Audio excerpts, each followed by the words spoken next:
One morning, Adam Spicer sat on his deck sipping coffee as he admired the sunrise. Suddenly, a glimmer, resembling sunlight off glass, piqued his interest. There was nothing expected in that vicinity at such an early hour. Rising from his rocking chair, he called Teddy, his large hound, and they started toward the creek on Adam's property, where he had observed the gleam. Teddy, a sizable mixed-breed hound with a shaggy brown and black coat resembling that of a German shepherd, gave off an imposing appearance despite his gentle nature. He dashed ahead down the path, merely accompanying Adam on their leisurely walk. As they strolled, Adam noticed her, a young woman armed with a large camera atop a tripod. The glimmer he had seen was sunlight bouncing off the camera's lens. He observed her for a while before making his way down the embankment to where she had set up. Meanwhile, Teddy was darting away towards something in the distance. "Ma'am, you're on private land," Adam called out. She leaped at the sound of his voice and nearly tumbled into the creek. He swiftly grabbed her to prevent it. Although not as young as initially assumed, she was still quite attractive, marred only by a sizable bruise on her cheekbone, suggesting a forceful blow. "Goodness, you scared me half to death," she said, regaining composure, her breath still trembling from the near fall. Justice said, "You're trespassing on private property," Adam repeated. "Well, I couldn't resist the beauty. I simply had to capture it for a photo. The morning light is perfect for my composition. I simply couldn't resist," she elucidated, pausing before continuing. "I'm a professional photographer, specializing in landscapes and other images. I also do family and wedding photos, but landscapes are my passion." "All right, but you didn't exactly address my query. Did you understand? Are you aware that this land is private?" She acknowledged. "I spotted the sign as I jumped the fence and trekked from the road. You can see my car up there," pointed out her hand towards the road. "It's a white mid-sized automobile." Adam cast his eyes towards the road and spied the vehicle parked on the property margin. "So, it seems you can determine that I can read?" he inquired. "Yes," she confirmed, "and as for your query about what private property no trespassing implies to me," her demeanor softened and she expressed regret. "I'm sorry, I should have obtained authorization, but I was compelled to photograph the sunrise. It took me longer than anticipated to locate this spot and set up my equipment. They'll disassemble and depart now," she assured him. Intrigued, he inquired if she had succeeded in capturing the desired image. She affirmed that she believed so, although she hadn't yet reviewed them.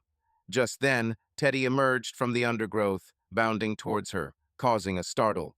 Teddy, disregarding the commotion, bolted past them and leapt into the creek to frolic. Subsequently, he emerged and dispersed water droplets from his dense fur coat onto Adam and the woman. "Teddy, you brute, I've warned you countless times. Don't behave like that. Can't you ever pay attention?" Adam chuckled at him. Despite his boisterous demeanor, Teddy was exceptionally protective of his territory and those within his group. If he sensed a danger, he would respond accordingly.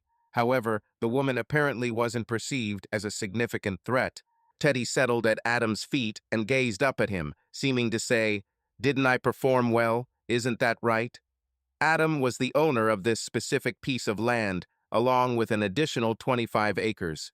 It wasn't a farm, but the area surrounding the house had been mostly untouched for years. He kept only minimal landscaping around his expansive ranch-style residence, primarily for hosting occasional barbecues or parties. Adam functioned as a computer consultant constructing networks for businesses, with his office located in the sizable town of Melville. Despite working from home frequently, he maintained an office in the nearby urban area. Unmarried and not searching for anything profound following numerous unsuccessful relationships, Adam was cautious about avoiding potential pain. As Teddy splashed water onto them, Adam laughed, causing Honey to attempt indignation before also erupting into laughter. "It seems you've got him well trained," she joked, drying her face. However, her tone soon turned alarmed. "Oh my goodness, the camera!" She rushed over to where it was set up and inspected it. Fortunately, only a few droplets had landed on the casing, causing no damage. Still amused, she asked, "Do you own this land?" Adam confirmed that he did. "I'm Honey Baker," she introduced herself. Honey, Adam inquired. She nodded. I can't help but wonder what kind of experiences you had in school, Adam quipped. I'm Adam, Adam Spicer. After you're drenched from my dog's assault, how about a warm cup of coffee? My place is just ahead. He gestured towards his residence. Pausing briefly, she responded, All right, but you need to assist with carrying my equipment. It took me almost an hour to bring it all down here from the car. Swiftly, she detached the large camera lens and put it in a box, followed by the camera body. She collapsed the heavy tripod and handed it to him, then picked up the box containing the camera and lens. All right, let's go. I hope it's not too far. Adam responded. It shouldn't be more than a couple 100 meters, he added. You can't see it from the road because of the trees, he mentioned, starting up the slope and onto the path without looking back. Whether she could keep up or not was his concern. They reached his house in a few minutes. She wasn't far behind. Betty was out on another adventure again, but he'd return for breakfast soon enough. What kind of coffee do you prefer? Adam inquired, positioning the tripod next to the doorstep. I'll have it black, thank you, she responded, placing her case beside the tripod. She admired the scenery from the house's front and commented, Adam, this is absolutely stunning. I'd be thrilled to wake up to this daily. The person who placed this house here certainly had an eye for beauty. Adam handed her a mug of coffee. Thank you. It took some time to select the placement, as I wanted to see this view every day, as you said. Did you construct this house? She inquired, surprise evident in her voice, as if building homes was rare. Yes, Adam replied. It took a couple of years, and there are still a few things left unfinished. But for practical purposes, it's complete now. How did you discover the location for your photographs? You can't see this view from the road. You're correct, it's not visible from the road, she replied. Initially, I arranged myself along the roadside, yet upon scrutiny through binoculars, an attractive spot close to the stream caught my eye. Although it appeared suitable, the dawning sun made me impatient. Admittedly, I wasn't aware of any inhabitants around here, as I had never witnessed vehicles passing by during my frequent drives past this location. How long have you resided here? You inquired. For approximately 5 years, she replied. My parents owned the land but didn't develop it. I used to camp nearby the stream, not far from your location. When they passed away, I inherited the property and chose to live here instead of the town. To summarize, while constructing my house, I moved an old trailer out here. I shifted into the house roughly 3 years ago. My friends and I hosted a trailer burning party when I moved in, Adam mentioned. It was dilapidated and had little value, but it fulfilled its function for a time. He fell silent, appreciating the tranquil woodland sounds while gazing out toward the distant landscape. She remained still, seemingly intent on preserving the serenity and quietude. His eyes fell upon her swollen facial injury, which appeared larger than he'd initially assumed. Additionally, she wore a wedding ring. If she detected his gaze, she didn't show it. You know, she eventually spoke up, ending the silence, I long for a place like this. It's so serene and calm. She took enough time to finish her coffee before glancing at her watch. Oh my goodness, I must leave. He'll punish me if breakfast is delayed. By he, do you refer to Mr. Honeybaker? Adam inquired, already certain of the answer. Indeed, the biggest regret of my existence, she said, her voice trembling with near despair. But I suppose I'm bound to him. Adam gestured towards the noticeable bruise on her face. The result of his actions? Yes, she said softly. Her tone troubled him. Something about their previous encounter displeased him, but it usually doesn't show. In a hurry, she remarked, Adam, could you escort me to my vehicle? I can't afford to be late. Her voice quivered, and she seemed on the verge of tears. Adam grabbed his tripod and camera case, guiding her towards his truck. Within moments, they were on the road with her car in sight. Adam, thank you truly, she said, her eyes radiating gratitude. Don't you worry about it, he replied, giving her a business card and jotting down his home phone number. Should you wish to photograph here, just call or ask, he added. I often work from home, but if unreachable, try my office. "Thank you, Adam, for everything," she said, departing in a cloud of dust towards town. Dislikes that top Adam's list are liars, deceivers, and those who cause harm. Learning about her being mistreated stirred his desire to aid her. The fact that she was attractive didn't hurt the situation either. Standing at approximately 5 feet 3 inches tall and weighing around 115 pounds, she wasn't towering but was far from unattractive, devoid of a bruise. She wasn't a supermodel, yet possessed a striking beauty. He couldn't discern much of her physique, as she was cloaked in a coat and jeans, yet he assumed her charm was universal. Adam retreated to his home, powered on his computer, and fetched a coffee while it started up. Upon logging in, he noticed some tasks for clients that required attention. These tasks took roughly an hour to complete. Subsequently, he opted to investigate Honeybaker's background. It was discovered that she wasn't globally acclaimed, but was quite recognized locally for her artistry, particularly landscapes, as she had hinted. She had hosted several exhibitions in the Vancouver region and resided there previously. She and her spouse relocated to Melville supposedly for his professional advancement. "I might as well be the Queen of England," Adam mused. Typically, concealing information hinted at dishonesty or a questionable relationship, possibly linked to the abuse Honey had disclosed. Adam kept investigating John Baker, and the more he uncovered, the more averse he became. Honey urgently returned to town after Adam dropped her off at her car. She was aware that even minor actions could provoke him, leading to another injury. Her heart pounded as she parked in their well-kept two-story house's driveway and hurried indoors. "Thank goodness he's not awake yet," she mused hastily, starting the coffee and preparing his meal. As she worked, her mind wandered to the man she had recently met. "I doubt he enjoys causing pain. He seems kind. Why isn't he married?" Different thoughts crossed her mind as she completed breakfast preparation for her spouse. She knew John was up from the sounds of the toilet flushing and the shower running. John Baker followed a predictable routine. He insisted on prompt meal preparations, impeccable housekeeping, and an immaculate yard, the envy of the neighborhood. Happily, he delegated the yard work. She doubted she could manage both that and household chores. John took his seat at the dining table precisely at 7:45 each day. Honey would bring his coffee first, followed by juice, then breakfast, always in this sequence without deviation. He ended his breakfast with a grunt, a habit she had ceased to decipher.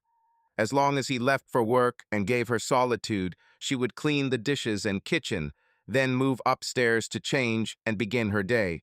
A bruise on her face would vanish in a day or two, but she feared the pain in her side from where he struck her ribs. She was apprehensive that something might be fractured, yet hesitant to consult their family doctor, who was none other than John Baker's friend. Strange, the pain today felt more intense than when she fetched photographs this morning.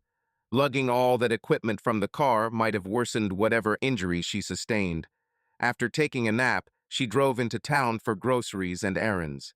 As she strolled, her attention was drawn to a Spicer computer consultant sign in an office window above the supermarket. She pondered if it was Adam I encountered this morning. It must be. This town couldn't possibly have two computer consultants with that name. She parked her vehicle and checked the card he had provided. Yes, it was his workplace. After attending to her errands, she returned home to the repetitive cycle that John had drilled into her. Unconsciously, she questioned why she remained with him, but didn't know how to proceed if she left. She hadn't realized it, but this was a common pattern in an abusive relationship, and help was accessible. She just didn't know where or how to seek it. In Melville, her primary challenge was a lack of acquaintances. By temperament, she was reticent and introverted, making social interactions difficult. Her spouse never escorted her to corporate events, often citing illness, indisposition, or some flimsy pretext. Typically, this meant he had assaulted her again, bruises that couldn't be hidden beneath clothing or cosmetics. Adam completed his investigation into Honey and John Baker roughly at midday. He found the information about John disturbing. Apart from being violent, there were indications he might also be dishonest, fraudulent, and a thief. For Adam, these characteristics provided sufficient reason to delve further into his activities, both professional and personal. Over the years, his expertise in computers had equipped him with the tools needed for this exploration. Following lunch, Adam tended to Teddy, who promptly dozed off on the deck under the sunshine. If Adam's suspicions about John Baker proved valid, it appeared he'd relocated his illicit operations from Vancouver to Melville. Pondering how to expose the ruse, Adam remained vigilant, considering the delicacy of the situation given Baker's influential associates. He wouldn't risk a rash entrance and reckless accusations. Moreover, Adam considered Honey. Although he had deciphered her professional persona, he found no personal details other than she was married to John Baker. Adam doubted she was privy to her spouse's dubious business practices. This morning, the apprehension in her eyes as she drove away hinted at fear, bordering on terror. Given their relationship, it seemed unlikely that John would involve Honey in his dealings. Instead, she too might be another of his victims. Noticing her website, Adam located her contact information. He contemplated contacting her, advising her not to remain with John and urgently leave him. He added her email to his contacts, yet didn't send a message immediately.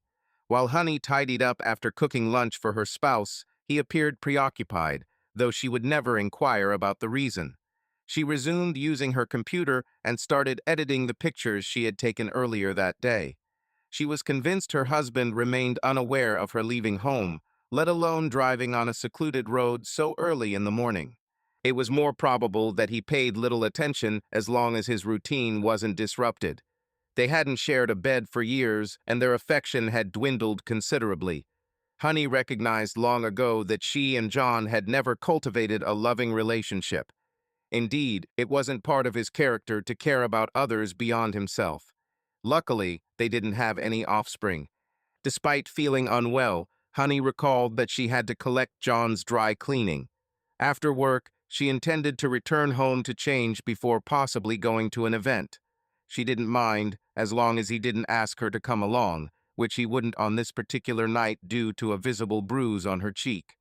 Parking close to the same spot from the morning, the cleaners were in the same commercial complex as a supermarket and other businesses. As she was about to enter the cleaners, Honey collapsed. Adam, just pulling into his designated parking space when he observed the woman fall, immediately dialed 911 on his phone and rushed over to her. Another bystander arrived almost simultaneously. Adam swiftly unfolded his jacket into a makeshift pillow and placed it beneath her head. Another individual discarded his top coat and placed it upon her. At this moment, Adam recognized her. Rapidly, an ambulance arrived, and shortly thereafter, Honey was transported to the hospital. Adam assumed he would have approximately an hour or two before visiting her, so he proceeded to his office and attended to necessary tasks, although his mind frequently wandered to the woman he had just encountered.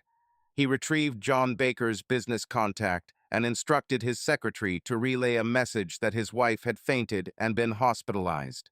The secretary seemed indifferent, but promised to forward the message when Baker was reachable. Adam drove to the hospital, and after some persuasion, a nurse informed him that Honey had been admitted with severe bruising and several fractured ribs. She required additional tests to determine if the ribs had caused any further complications.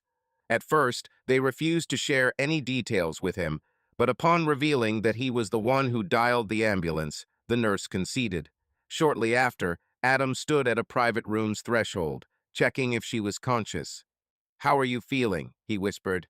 "Achy all over," she responded faintly. "What transpired? Why are you hospitalized?" "I found you unconscious on the sidewalk and summoned an ambulance. That's the extent of my knowledge. They transported you here. The nurse informed you that you have extensive bruising and multiple fractured ribs." Adam spoke softly. She acknowledged it without uttering a word, her eyes filling with tears and trickling down her cheeks. "Heavy consequences await me. He needs his suit tonight. But you're not leaving. I can bring it for you if you tell me where to drop it off." She gratefully accepted his offer and provided an address in the business district. Adam kept quiet about already knowing the location as well as their home address. "Don't worry, I've got it covered. Just tell me where to deliver it." She mentioned picking up the suit and delivering it, noting she had informed his office about her hospitalization. "Oh my goodness, he'll undoubtedly punish me," she exclaimed, sounding alarmed. Adam intervened. "Don't fret about it for now." He clarified, "You didn't visit the hospital, you collapsed, and they brought you here. At least 2 people witnessed the incident. I'll handle this for you." Honey appeared close to hysteria. "He'll burst in and take me away from here," she stated. Adam signaled for a nurse, asking if there was any help available. "I'm not sure," the nurse responded, promising to consult the doctor. "Good, thank you," Adam said as the nurse left them. Turning back to Honey, he inquired, "You don't know me, and I don't know you, but you can't return to that man. Do you have somewhere to go when you leave here, someplace safe?" She shook her head negatively. Adam responded softly, "We've only recently arrived here. I don't know anyone. All my family is eastward. I have few friends in Vancouver, and most of them were his, not mine. Don't worry about me, just rest and recover." Honey expressed concern. "Adam, stay away from this situation. He can cause you harm." Adam replied firmly, "I enjoy seeing bullies receive their due." After leaving Honey seemingly helpless in the bed, he stepped outside and made a call on his cell phone. "Josh, it's me, Adam. Are you at the station? I need to talk to you for a moment. I require your assistance and some muscle. Be there shortly." Adam parked in the visitors' parking lot of the police station, where his friend, Sergeant Josh Green, was in charge. Soon enough, he found himself seated opposite Josh as he detailed the situation. "This is typical battered woman syndrome," Adam explained. "They're so manipulated and indoctrinated that they believe they merit the abuse." He exclaimed angrily, "I couldn't agree more, but for now, we must ensure her safety at the hospital. Do you still have Mutt and Jeff on standby?" Josh chuckled. "You mean Townsend and Wright?" "Yes, I understand your thinking. Perhaps they can perform some duties in the hospital. Just hold tight.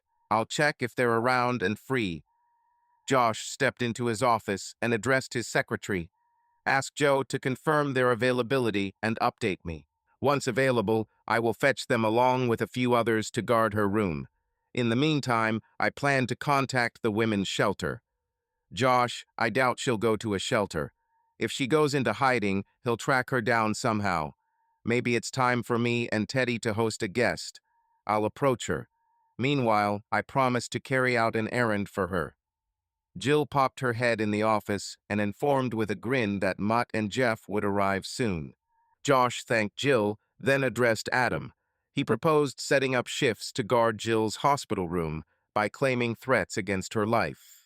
Josh was grateful. "Inform Mutt and Jeff as well. It means a lot to him."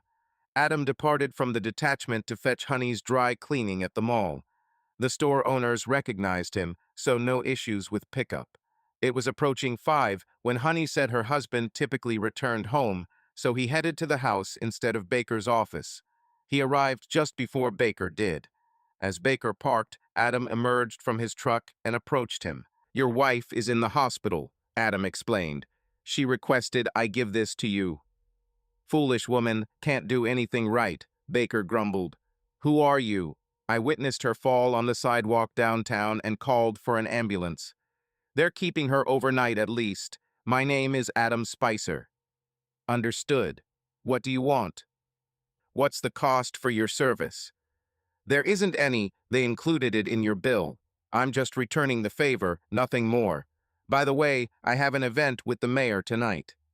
He then dismissed Adam, heading into his house. Adam left for his truck, contemplating, "I'm looking forward to giving him a hard time." He returned to the hospital, where Mutt was on duty outside Mrs. Baker's room. His orders were clear.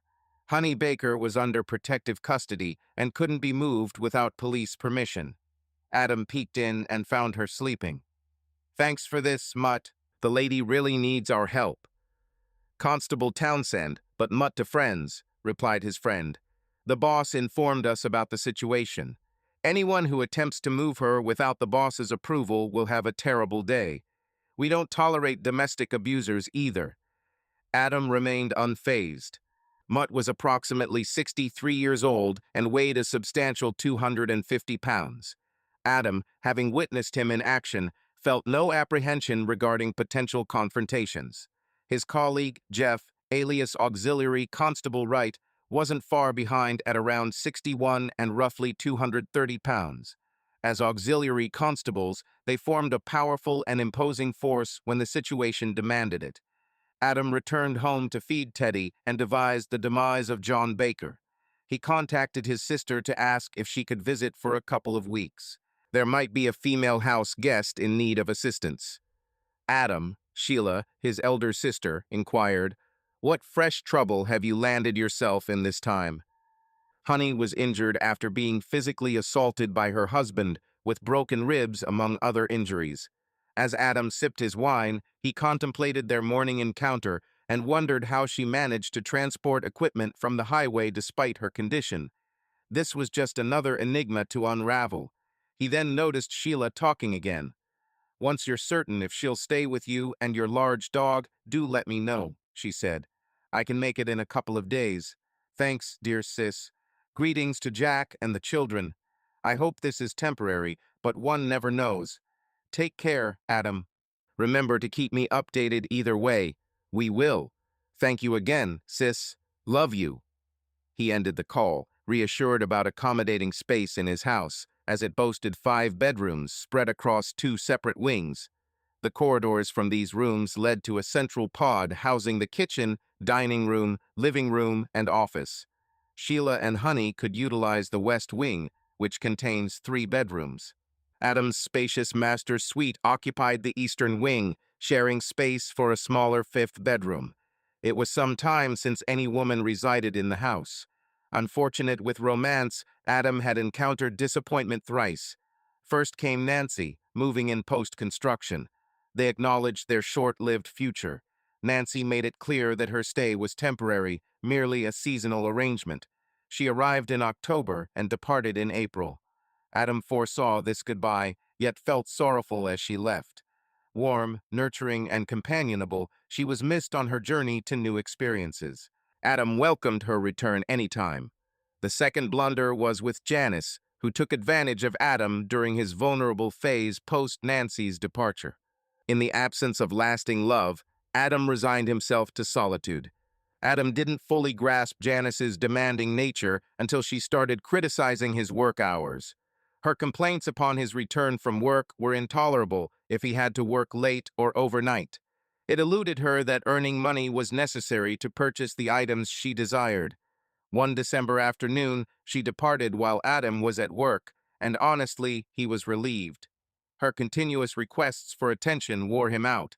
He encountered her a few times later, always with a new partner, hardly acknowledging his existence.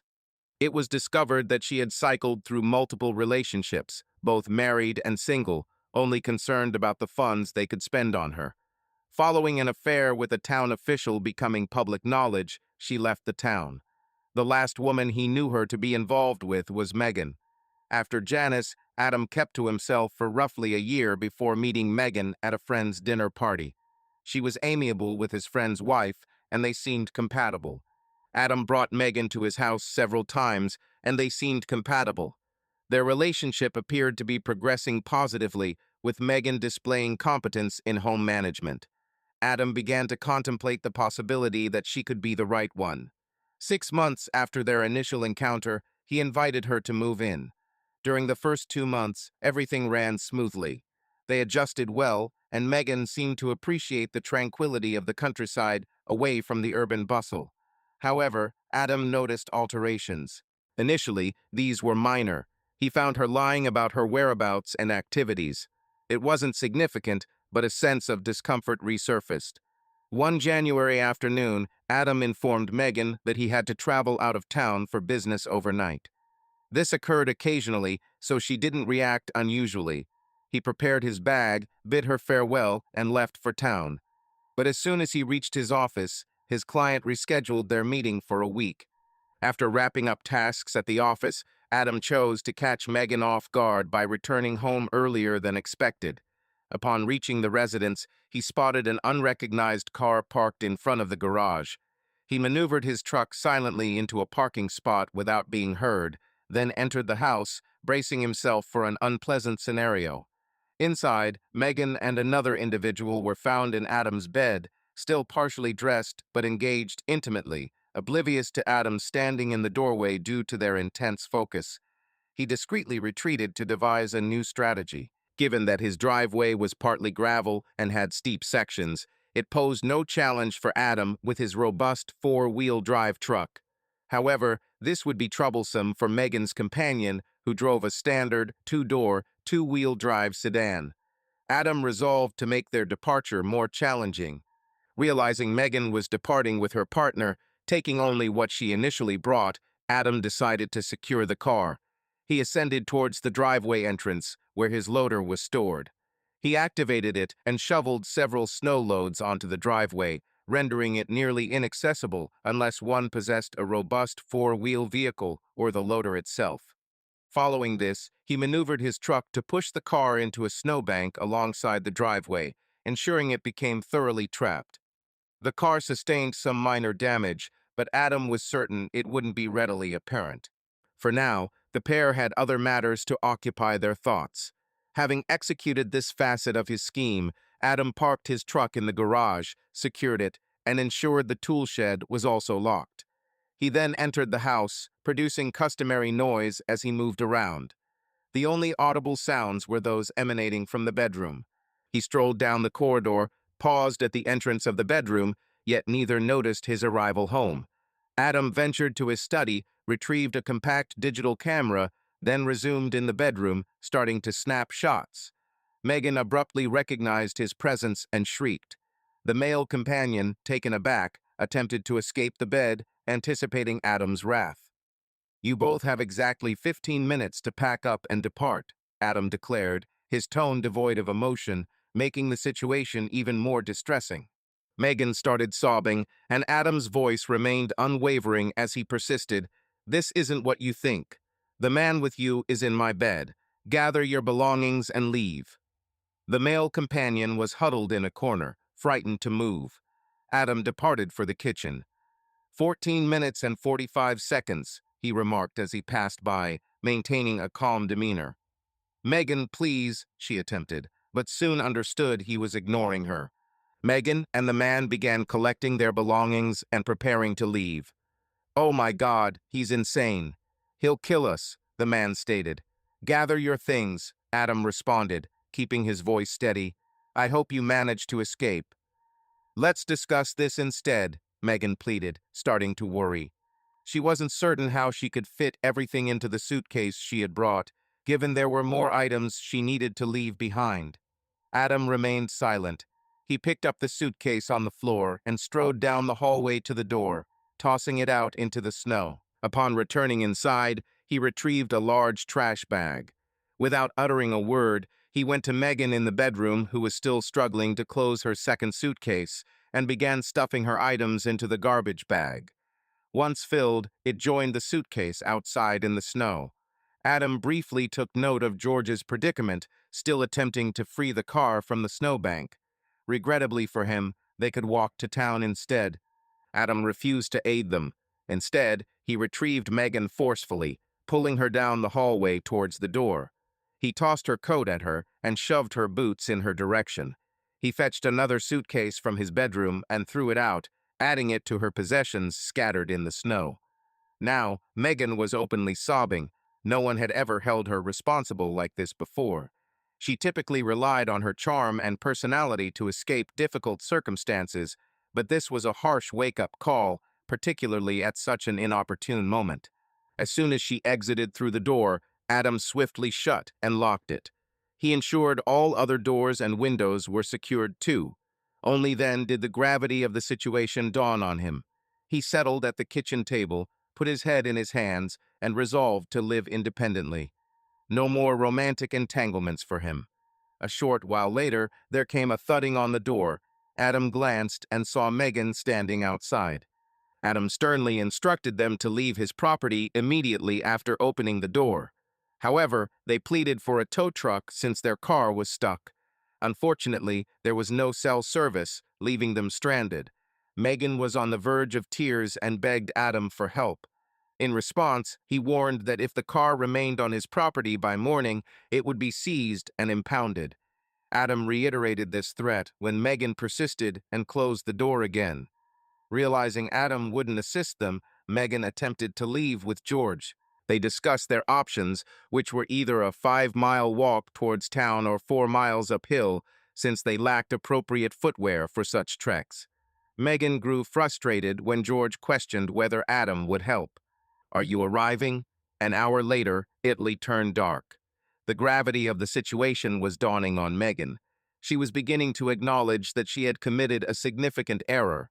Adam's behavior unnerved her. The following morning, Adam parked his truck near where the front-end loader was kept. It appeared that a tow truck had somehow maneuvered the car to the top of the driveway.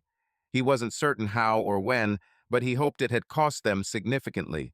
With minimal effort, he cleared the drive and headed into town for work. However, his thoughts were scattered, so he returned home after completing a few tasks.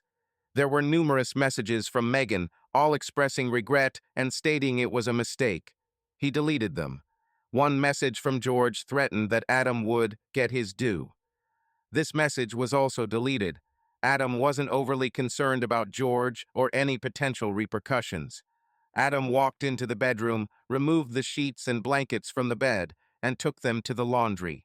Tossed the mattress into his truck's rear for disposal, as he wouldn't rest on it after that event.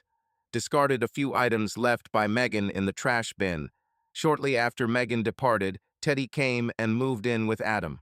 Inspired by an SPCA display near his workplace, Adam adopted Teddy, a scruffy, playful dog. Teddy swiftly adjusted to his new environment, despite the snow-covered grounds. His silly grin confirmed it for Adam. Teddy had found his home. Later in the day, at the hospital, Adam visited Honey post-lunch. No visitors except medical staff had seen Honey since she arrived.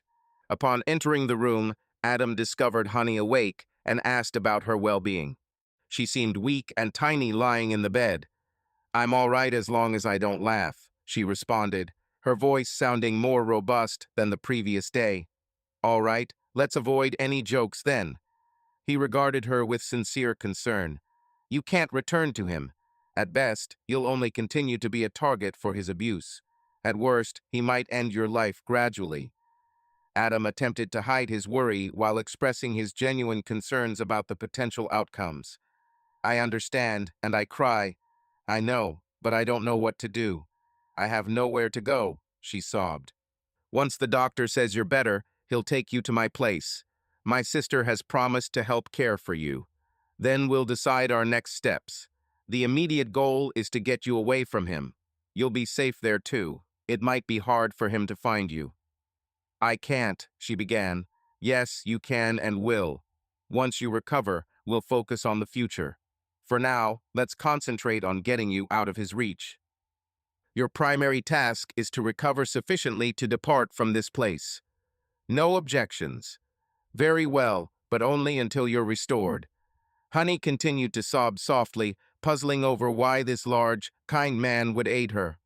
"Listen, a friend of mine will enter and converse with you. He is the police officer in command of the detachment here. He wishes to gather more information about your spouse and recent events."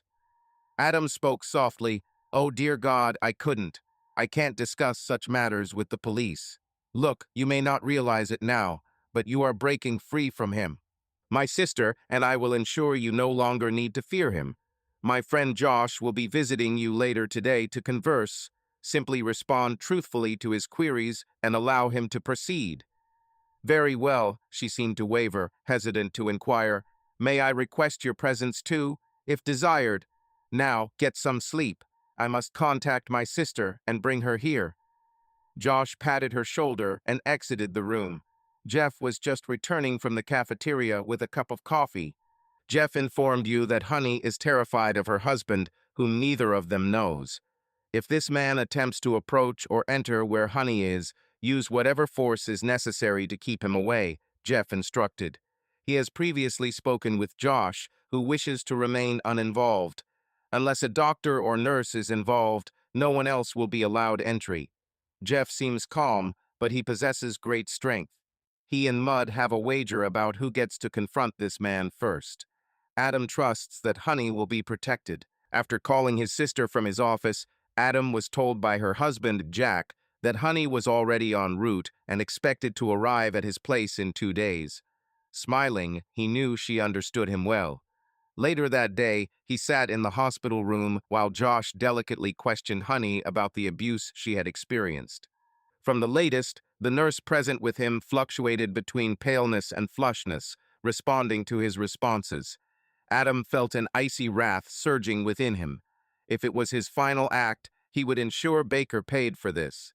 He devised a strategy during the inquiry itself. When the inquiry concluded, Josh took his recorder to the office for transcription. Adam patted Honey's shoulder and said, "Rest." "I'll be here tomorrow," he added. He spoke with the on-call doctor briefly, who informed him that Honey wouldn't be fit for discharge for at least another 3 days. Good, Adam thought. Sheila will arrive before then, and together they can get her to safety. After 3 days, Adam and Sheila parked in the hospital loading area with Sheila's car since accessing Adam's large pickup would be difficult for Honey. They entered to discover Honey already dressed and prepared, awaiting their arrival. Upon introducing the two females, Adam fetched a wheelchair from the nursing station to assist in transporting Honey to the vehicle. One nurse took over, and Adam exited the hospital alongside them. He paused to converse with Mutt. "I can't express enough gratitude. You all exceeded expectations. How many of you tended to her?" "There were 4 of us, me, Jeff, and a couple more. We all stepped up when we learned about her situation," Mutt responded. "Mutt, could you provide a list of their names and addresses for proper acknowledgement?" "We'll do that, Adam. They'll send it as soon as I report back at the detachment." "Thank you, Mutt, and gratitude to the others as well. Inform them," Mutt nodded, and Adam hastened to join the women near the exit.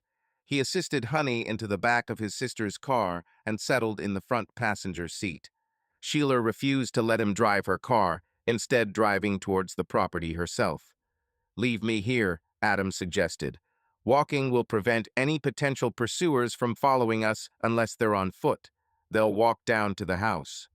Stopping the car, Sheila agreed. Adam then maneuvered the loader to obstruct most of the driveway entrance. Once done, she continued driving while he started with the loader. Sheila was in the process of unloading Honey's belongings from the car when Adam returned. "We need to go to her place for clothes and other items," Adam pointed out. "Yes, I had been considering that. Perhaps it would be best if we take both vehicles into town. Let me ensure Baker is in his office. You and Honey can then proceed to the house to gather whatever she requires. We have the spare room ready, allowing us to gather everything at once. Seems sensible. I'll speak with Honey, who I placed in the middle bedroom closest to the kitchen. Sheila is heading there to discuss this." Adam brewed coffee and called down the hallway to ask if they preferred coffee or tea. The response was coffee. After brewing, he arranged 3 cups of coffee on a tray with creamer and sugar, then brought it downstairs to Honey in her bedroom where she was chatting with Sheila. He placed the tray on the dresser and sat down in an empty chair with his own cup. "Honey," Adam said, "this room is yours for however long you need or want. I'm serious. I can't predict what will happen with your husband, but we won't let you return to him. Both Sheila and I feel it's best that way. I don't mean to intrude. You're doing an incredible amount," Honey responded. "Why are you going out of your way for me?" Sheila interjected. "You deserve every effort put in. You don't need to face this alone. We're here to assist because your situation requires help, and no one should endure what you have experienced. There's absolutely no justification for it. Our goal is to aid in your recovery, both physically and mentally. I am a licensed psychologist, along with Adam, and together, we'll support you through this ordeal." "Despite what you might think," Honey explained, "you're giving up a great deal merely for me." Sheila replied, tears brimming in her eyes. However, she clarified, "We aren't sacrificing anything. Adam has the necessary resources, and I am on break from active practice. My family understands why I'm here and is supportive. We are here to help, and you must accept it. Moreover, where will you find assistance otherwise?" Honey hesitated for a while before responding. "I suppose I entrust myself to your care," she admitted, "but I'm unsure if I'll ever be able to repay you." Adam chimed in. Your recovery itself will serve as payment. He then stood up and prepared to depart, suggesting, let me leave you two to bond. Make some arrangements for tomorrow afternoon. We'll have Honey go choose what she desires and requires. I'll take care of Baker. I'm at the dentist office. I'm about to disrupt his upcoming days. Honey appeared anxious. Won't you harm him? Absolutely not. A character like that only comprehends financial pain. My friend Josh will be visiting to discuss domestic abuse, which should get things started. He's been up to 4 such dinners, he just doesn't know it yet. What are your plans? Baker knows influential figures who could create troubles for you. The advantage of being out here and engaging in my line of work is that these powerful individuals have limited means of targeting me. When I unmask Baker as a fraud, they will scramble to disassociate from him. Don't fret. I've got it under control. Just unwind and let Sheila assist you with that. He departed the bedroom and moved to his office. What's remarkable about conceited individuals like Baker is that they believe themselves to be more intelligent, superior, and wealthier, convinced no one can touch them. Adam logged onto his computer, commencing research. He swiftly located Baker's internet service provider and IP address. With a few minutes using a custom-built software, he managed access to Baker's office computer. It was adequate. He could bide his time until the evening when Baker would probably be absent, socializing at some event with the affluent and pretenders. There was no need for haste. He could even wait until after Josh extended an invitation to Baker downtown for an interview. The spectacle would be intriguing. The following day, using both his truck and Sheila's car, the trio ventured into town. The women were to retrieve Honey's possessions as soon as Adam verified that Baker was in his office and seemed unlikely to depart. Adam arrived at the building just in time to witness Baker being escorted into the back of a police car. Undoubtedly, the women wouldn't be disturbed any further. He phoned Sheila on her mobile to clarify his observations. Subsequently, the two women journeyed to the dwelling, utilizing keys that Honey still possessed, and they commenced packing articles essential for Honey. Adam appeared shortly thereafter, hauling larger items such as computers and vital goods into his truck. He couldn't suppress a grin when he observed Honey and Sheila removing pictures adorning the house walls. He parked his vehicle away from Baker's office. Then, after approximately 2 hours of police detention, he spotted Josh arrive in an unmarked cruiser, releasing Baker. Josh drove past Adam, extending a wave. It seemed the interrogation had been successful, at least according to the law enforcement's perspective. Adam reciprocated the gesture and returned to the house. The women were almost done packing Honey's belongings into the car as he arrived back. He stood by the street as the two women departed and returned to his residence. His wait didn't last long. Baker stormed down the street and parked in his driveway, his secretary beside him. Adam couldn't suppress his thoughts about how self-important he appeared. Given what Adam knew, his wife was supposed to be hospitalized, yet here he was with someone else by his side. Adam looked forward to bringing him down. In the evening hours, following a tranquil meal, the women retired to the living room for a film. Adam retreated to his home office and began working. Baker, being consistent in his habits, had likely left the office computers on, possibly for remote access. Adam logged in and started combing through the computer, seeking passwords and banking details. A successful search didn't take long. He not only obtained Baker's local banking details and passwords to all his accounts, but also found out where Baker was moving money from his supposed investors. It appeared that Baker frequently checked the Cayman Islands bank on Fridays, with funds appearing in the account every Monday morning. Though this pattern was somewhat uncommon, it had been consistent for at least 5 months. He subsequently prepared and printed a list of victims defrauded by Baker, including their emails. His goal was to not only destroy Baker, but also allow the investors to recover part of their impending losses. Additionally, he wanted to make sure Honey had enough funds for her future support. She deserved that much. Unfortunately, John Baker's week was turning out disastrously as the police interrogated him regarding Honey's abuse allegations. He pondered if he managed to evade the situation, yet remained uncertain. Locating Honey was crucial for a conversation with the police, but the predicament at hand was tracing her whereabouts. He learned she had been hospitalized, discharged the day preceding his interrogation. The authorities believed she returned home, assisted by a young woman assumed to be his secretary. However, he knew it wasn't his secretary, but an unknown helper. In that instant, he surveyed the house. Overwhelmed by personal matters, he overlooked many things until realizing nearly all of his wife's belongings were missing. Alarmed, he rushed upstairs to inspect the bedroom and wardrobes, yet found nothing of hers left. Fuming with both rage and bewilderment, he returned to the living room where his secretary had been. Unable to pinpoint whom to be more enraged at, he couldn't channel his anger effectively. Seeing his distress, his secretary swiftly snatched her handbag and left.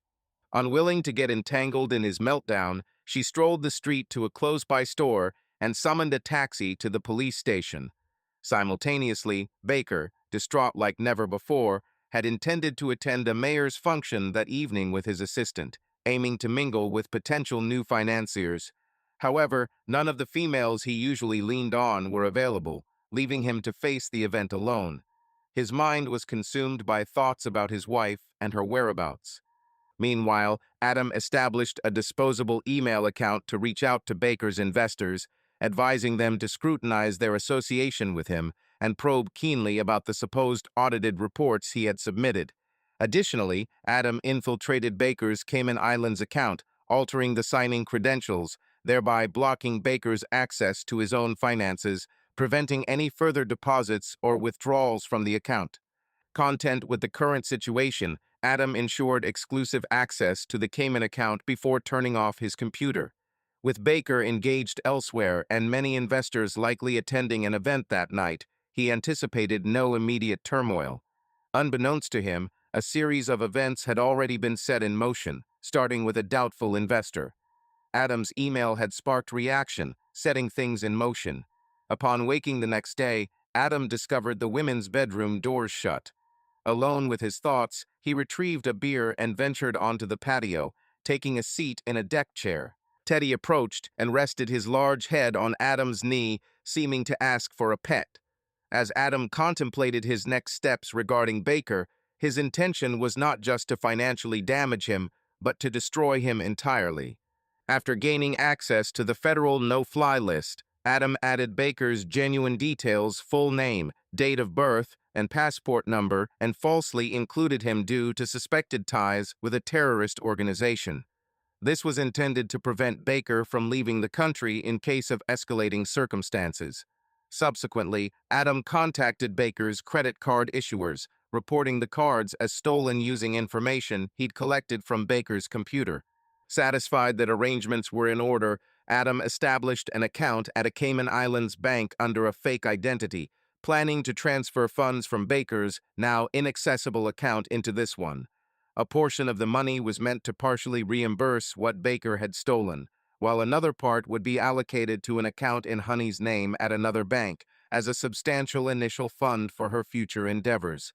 Adam chose to postpone moving funds until nightfall, but he arranged his computer to keep track of Baker's account in the Cayman Islands for any movements or login attempts. Shortly, he started receiving emails back to his temporary account, querying how Adam knew Baker was embezzling and what evidence he had.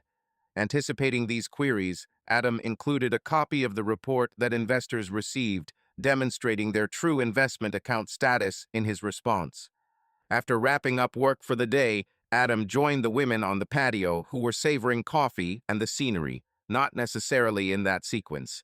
He decided it was prudent to hold off informing Honey about what he had achieved at this point. If matters turned sour, keeping the number of people informed was advantageous. "Good morning, ladies. Marvelous day." "What?" greeted him. "Adam, you were working early," said Sheila, "putting in extra hours." "Good morning, Adam." "Yes, it's stunning and the view is breathtaking," said Honey. Adam completed some tasks and can unwind for the remainder of the day. He might head to the creek for a spot of fishing, hoping to catch some trout for dinner. However, Honey recalled having a similar discussion a few days ago. Despite not fishing in months, even with some large fish in the creek, Adam was content merely enjoying the scenery and his coffee. He knew Sheila was eager to learn about his next step regarding Baker, but she'd refrain due to Honey's presence. Adam contemplated discussing it later, as Honey was only just recovering and planning to stay for a while. "We did discuss this recently," Sheila expressed, sounding both curious and frustrated. "Honey, do you wish to disclose it, or should I?" Adam inquired, offering Honey the initial chance to explain. Honey chuckled. "You'll hear about it if you leave something out." Adam agreed. "All right, let's forget the incident several days ago and our discussion concerning the viewpoint. I'll share everything that has transpired lately, starting from when I found Honey trespassing to last night's events, excluding specifics about financial accounts, credit cards, and the no-fly list. Hence, Honey is residing here, evading John Baker." Adam stated, "I have strategies for Mr. Baker that you both are better off unaware of, especially at this moment." Sheila questioned, "Are you positive about this?" But Adam interjected, "I won't disclose anything. Trust me, if ignorant, you can't be forced to reveal if things go awry. I don't foresee it happening, but one never knows." Honey gazed at him thoughtfully. "Adam, tread carefully." Adam promised to tread carefully, questioning if his influential acquaintances would remain friendly when matters became complex. He might discover that they wouldn't respond to his calls suddenly. Laughing, he said, "It would be intriguing to be a fly on the wall." As for the ladies, he was off to handle some tasks around the place. Teddy would watch over them instead. Teddy had accepted Sheila and Honey into his group already. An hour later, Adam was in the garage when Sheila called out to him. "Adam, there's John Baker on the phone. Should I take a message, or can you get it?" "I'll be there," Adam responded, pausing his work and returning to the house. Since he had anticipated the call, as Baker knew, he ran an errand for Honey. "Regarding the woman you dropped off cleaning at my place, how can I assist you?" "It's me, Adam." "How are you doing, Mr. Baker?" "I'm trying to locate my wife. Have you seen her or know where she is?" "She was last known to be in the hospital around 3 or 4 days ago." "Is she all right? When can we expect her discharge?" "Her fall was quite severe." "No, unfortunately not," Baker replied. "That's why I'm calling. My wife was released from the hospital 2 days ago, and nobody seems to know where she went." "I'm glad she's out," Adam said. "You don't think she might be at home or visiting friends, do you?" "I wouldn't have a reason to see her after she was admitted. I only checked on her that one time when she mentioned the cleaning, but you already know that." "Yes, I do," Baker confirmed. "Perhaps you took her home then." "Why on earth would I do that?" Adam inquired. "I thought she was still in the hospital until you contacted me. So, who answered the phone?" "Your wife. Adam isn't wed, and his sister is temporarily staying with him from the eastern states." When Baker called, asking for information about his wife, he provided his number instead. Adam assured him he didn't anticipate meeting anyone in this area, but promised to keep a lookout. After their conversation, Adam smiled to himself, sensing things were about to get interesting. He proceeded to his office to review emails and monitor the Cayman account activity, responding to concerned investors and finding no unauthorized attempts to access the bank account yet. He was confident this would change soon. Post-logging off, he returned to the garage for more work. A short while later, Sheila arrived. "Adam, what did Baker need from you?" she inquired. Adam explained that Baker seemed to be unable to locate his wife, and he had given him his number instead of disclosing any details. Adam mentioned that Honey is sleeping, so she's unaware of the phone call. He thinks it's best she stays oblivious for now, as rest and recovery are crucial. She has ample time for both. "I understand," Sheila acknowledged. "However, if Baker discovers this, Adam won't concern himself until it happens. For any unexpected guests, he intends to arrange some surprises." Sheila looked puzzled and decided to brew fresh coffee instead. "Would you like some?" she asked. "I'll be there in a bit," Adam replied, continuing his work. Days passed with only Adam or Sheila venturing out for supplies, never together. Honey showed no inclination to leave the spacious house. Although her physical health was improving mentally, she had barely begun her healing process. Realizing she was ready, Sheila decided to focus on that aspect of her recovery. Gently aiding Honey in her emotional healing process, Sheila started, aware of the lengthy and challenging nature ahead. She hoped Honey was prepared for it. Adam moved funds from Baker's account into one he created, subsequently transferring approximately 10% of it to an account designated for Honey. Unaware of this, the account held nearly $1 million. John Baker, a skilled and prosperous thief, found his best moment in being escorted to the police station for interrogation. He couldn't locate his spouse, had let go of his secretary, and now his phones were overflowing with calls from investors concerned about the funds they invested with him. So many calls came that he set the office phone to divert directly to the answering machine. As promised to some initial callers, he would distribute dividend checks, hoping this at least postponed things until he could organize himself better. The crucial call he couldn't disregard came from officials at a modest stock exchange where his investment firm was listed. They inquired about the influx of calls regarding his account and what steps were being taken to raise its value to meet the minimum for maintaining the listing on the exchange. He promised prompt provision of funds, if not earlier. The exchange officials were appeased temporarily. Alas, he should not have dismissed that secretary. She could have handled the dividend checks and dispatched them in a few hours. Manually handling the task was necessary since he hadn't mastered the specific program on the company computer. He got to work, taking breaks only to verify that his office door was securely locked. Interruptions were unwelcome as he aimed to complete this task swiftly. The phone persistently rang, more investors with their inquiries. That evening, after wrapping up his duties, Baker hurriedly mailed the envelopes before the end-of-day collection. He craved a strong drink upon reaching home and planned to fulfill that desire. From home, he was accustomed to accessing his Cayman account, but on this occasion, all attempts were in vain. Neither the access codes nor passwords worked, old or new. Perplexed, he deduced some issue. He decided to call the bank the next morning from his office to resolve it. That night, Baker had restless sleep, plagued by dreams of investors demanding their money back and imprisoning him until they received it. Tired, he still went to work. Instead of directing calls to the answering machine, he set the phone to answer. Before dialing his Cayman Islands bank, the first call of the day came in. The checks he had issued had been returned due to insufficient funds NSF. What was going on? Attempted contacting his bank manager, but found her unreachable. A substitute manager would call soon. In the meantime, called the Cayman Islands branch, only to learn the manager was in a meeting and indisposed. Later, received a callback from his local bank's account manager. Alas, no funds were available in the business account, and he couldn't access the earlier arranged credit line. The account had been frozen with a payment demand forthcoming. 30 days were granted for full repayment. Dumbstruck, Baker retreated to his office chair, swathed in doubt over the strange turn of events. Opted for an early lunch before trying the Cayman Bank again later. Even at his favorite restaurant, he was met with credit card refusals on multiple attempts. Evan Jones barely had enough money to settle his bill and found an investor waiting at his office door upon his return. John Baker, a man whom he met at a social gathering, exuded charisma and wealth, accompanied by a beautiful young woman.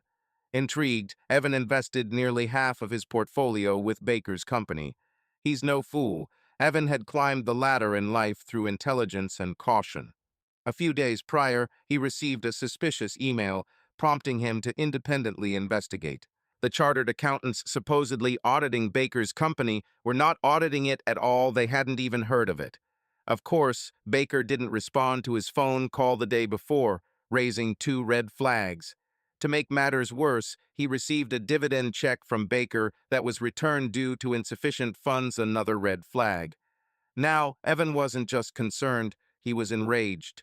Enraged not only at Baker, who truly merited such anger, but also at himself for disregarding his instincts and succumbing to Baker's beguiling charade.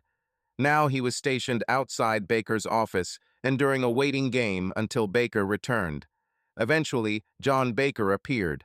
He endeavored to conceal his reservations about having one of his latest investors lingering outside his office. He extended an invitation to Mr. Jones and, employing techniques that had facilitated the sale of phony investments, sought to allay the hesitant Mr. Jones' doubts by claiming it was merely a misconception.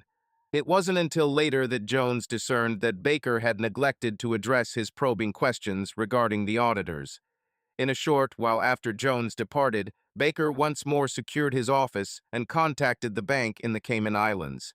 The manager, initially hesitant to converse with him, eventually relented. Baker pondered why his bank was being punished by having him close his account and transfer all the funds from it. This revelation came as a shock to him, leading him to end the call, contemplating if his entire endeavor amassing wealth at others' expense might have been futile. As he acknowledged his financial emptiness, apart from the house he inhabited which bore a substantial mortgage, fear gnawed at him. He locked his office and navigated home in his leased Mercedes, suspecting that his missing spouse must be connected to this predicament somehow. Yet how? She had no understanding of his business dealings. He ensured that much. Indeed, she struggled even with balancing her own checkbook monthly. No, it had to be something else. Somebody else? But who? Not the investors. They received their dividend checks routinely and faced no issues except today. He decided to contact the bank manager personally to clarify matters, confident that her female perspective would align with his viewpoint, a strategy that had proven successful in the past. Astonished to find police idling in his driveway, Baker found himself swiftly handcuffed upon exiting his Mercedes, then pushed into the back of a police cruiser. His rights were read by the passenger as they raced along the street towards the police station, only for the journey to continue to the courthouse. There, still in handcuffs, he was led into a judge's chambers filled with the judge, a Crown special prosecutor, and surprisingly, his own attorney. Grateful that this wasn't related to Honey, his relief vanished when the Crown special prosecutor detailed the allegations against him, an investigation for fraud and theft, numerous counts in each category, with more charges being added as they spoke. By the end of the prosecutor's statement, Baker was drenched in cold sweat. Masking indignation, Baker acknowledged that his familiar life was disintegrating. A $1 million bond would be required, necessitating him forfeiting his passport. By mortgaging his house for a second time, he managed to meet the bond. His lawyer promised success in overturning the charges, but with a firm handshake, departed Baker on the courthouse steps, leaving him stranded without transportation other than walking.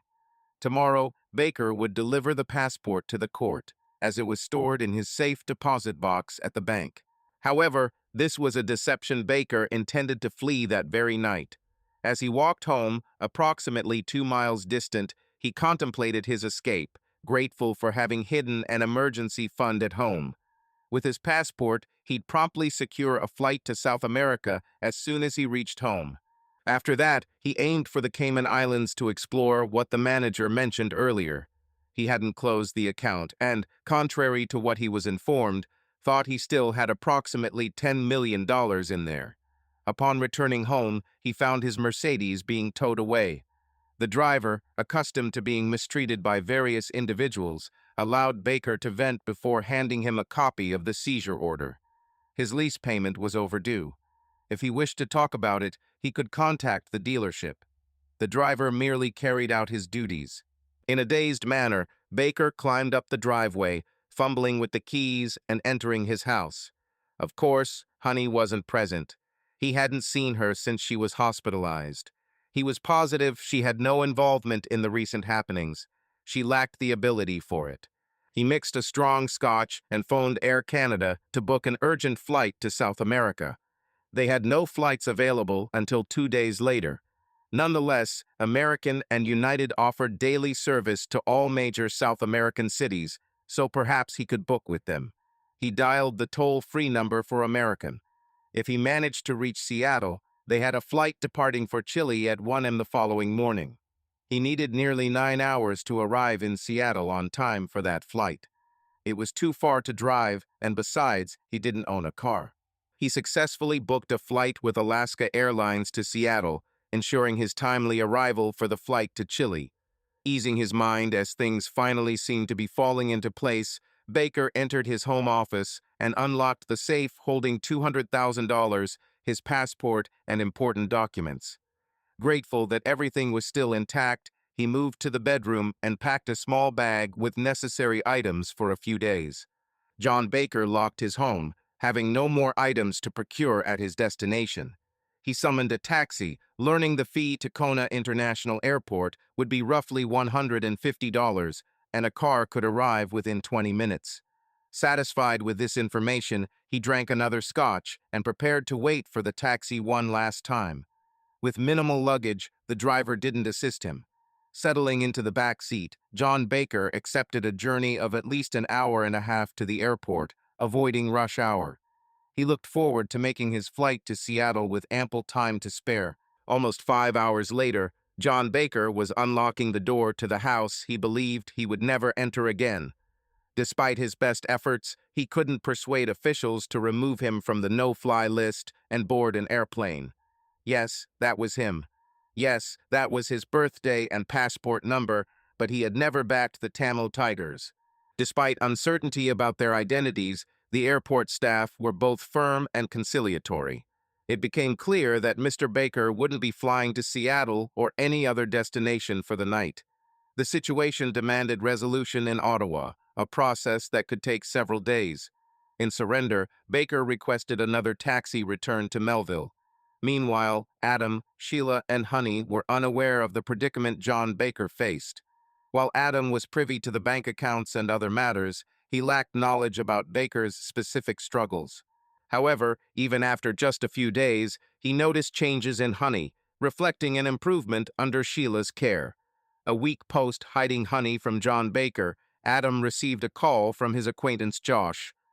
"Adam, I can't seem to reach Honey Baker," Josh inquired. "Remarkably," Adam responded, "I do know her whereabouts. Currently, my sister is on my patio sipping coffee with her, and my colleague Adam has some news for her." Josh appeared more somber than typical.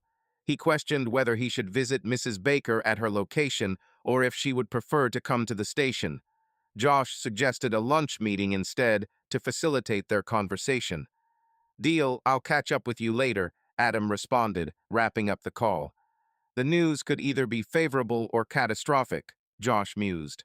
The outcome depended on Mrs. Baker's feelings regarding her husband's actions. As they were about to enter the house, Josh arrived just as Adam was exiting the garage. "I see you made it. It seems that public servants will do anything for a free meal," Adam joked. "Indeed, you know our meager wages," Josh jokingly replied in return. Prior to entering, however, John Baker was discovered deceased in his residence this morning. The coroner is still probing the circumstances, but it seems he intentionally overdosed on sleeping pills accompanied by half a bottle of whiskey. "What does this mean for her?" Adam inquired. "She's now a widow. Consequently, all matters will be managed by a court-appointed administrator. This is quite chaotic. I've just learned that he was under scrutiny for multiple charges of fraud and larceny. A specialized attorney led the investigation into his activities. Preliminary information suggests significant jail time was imminent. Besides upsetting some influential figures, there are many disgruntled investors demanding justice." "Oh, I had no idea. Do you think she was part of it?" "No, there's no hint suggesting her complicity at all. Fortunately, he didn't leave a note or any clue. All that remains is a mountain of debt. He recently remortgaged his house to secure bond for the fraud and theft allegations. Let's head to the patio where the ladies are gathered."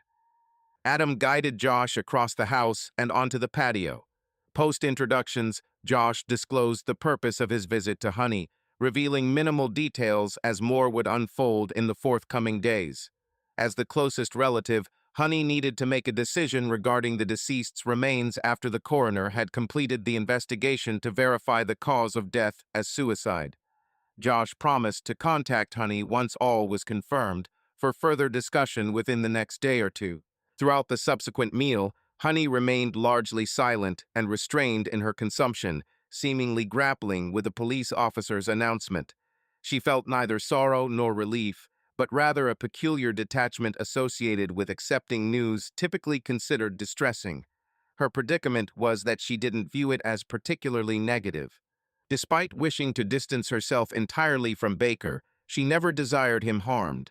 Acceptance would take time. As Josh prepared to depart, Adam inquired, "What's next for you, Josh?" in regards to Honey. She had no involvement in his death or business affairs. What is her role in this situation? Josh anticipated the query, assuming it would be Honey who asked. Frankly, I'm not sure. From what I understand, about an hour ago, the prosecutor planned to assign the entire case to an administrator to clean up the mess. I believe they will eventually want to interview her. He addressed Honey. "Honey, are you going to stay here? Is this where we can reach you?" Adam spoke for her. "She'll remain here. I've already informed her she may stay as long as she wants or requires. She's still recuperating from the hospital." Josh nodded as he exited towards his cruiser. "Understood. I'll inform the relevant parties. They'll notify you when they wish to speak with her." Adam acknowledged he would bring her when needed or if they chose to meet there. Josh thanked his friend and departed towards town. Adam returned to the patio, where the women were waiting. Honey broke the silence after a long time, expressing surprise at the situation, believing she'd escape without hearing his name again. She pondered about what he might have been doing, but if there was a special prosecutor, she speculated. Adam clarified, "I don't have all the details," but revealed he was involved in something called a Ponzi scheme. Intrigued, she asked, "What exactly does that entail?" He explained, "They make promises of significant returns on investments. Typically, it's an investment company dealing with stocks, bonds, or similar assets. Essentially, new investors' funds are used to pay the promised returns to earlier investors." Adam admitted he went a step further than just defrauding Baker. He also embezzled from his investors, concealing the funds in a bank in the Cayman Islands. "That's the fraud and theft Josh mentioned, correct?" Sheila asked. "Basically," Adam said, "I managed to access his business computer." Overconfident, Baker believed his security was sufficient. It wasn't. "In summary, I created new accounts in various banks and took back the money he had taken. The funds are now held in those accounts. So, have you initiated it?" Honey inquired. "To some extent," Adam replied. "I prefer to keep this among the three of us for now, but I established two accounts, one for Baker's stolen money and a second one. My plan is to anonymously inform the administrator about the accounts and how to recover the nearly $9 million. Investors won't regain everything, but they'll recover some funds in due time," Sheila queried, struggling to comprehend her brother's actions. "You spoke of a secondary account, correct?" Adam responded nonchalantly, "I had no intention of fretting over it. I merely ensured my trails were well concealed and didn't pocket any funds myself." "There's something hidden," Adam disclosed. "I vow transparency once the time is right. For now, let's pretend this conversation never occurred, shall we?" Both women concurred. Honey was anxious and frightened by the circumstances. She feared she could be implicated in all this chaos. After Josh returned to the garage, they discussed the situation. In the end, Honey concluded it was pointless to fret due to the vast unknowns. They chose to stay passive and allow Adam to take charge of the dialogue, except for formal interviews involving Honey. Honey was informed that either herself, Adam, or both could join her during their sessions. As a psychologist, Sheila felt competent to assess Honey's mental condition, and if legal representation were required, Adam was highly skilled in the local area. They all hoped this wouldn't be necessary. Over the next few weeks, their routine remained consistent with little variation. Since Adam primarily managed his work from home, he spent most days in his office, occasionally venturing into town for work or client visits. He limited his extended trips. Honey chose to cremate John Baker's remains and scattered the ashes at designated areas within the cemeteries. The undertaker was the sole attendee. No one else was present. Sheila continued to provide counseling to Honey. They held morning sessions, followed by a walk around the property with Teddy, then another session after lunch and a short rest.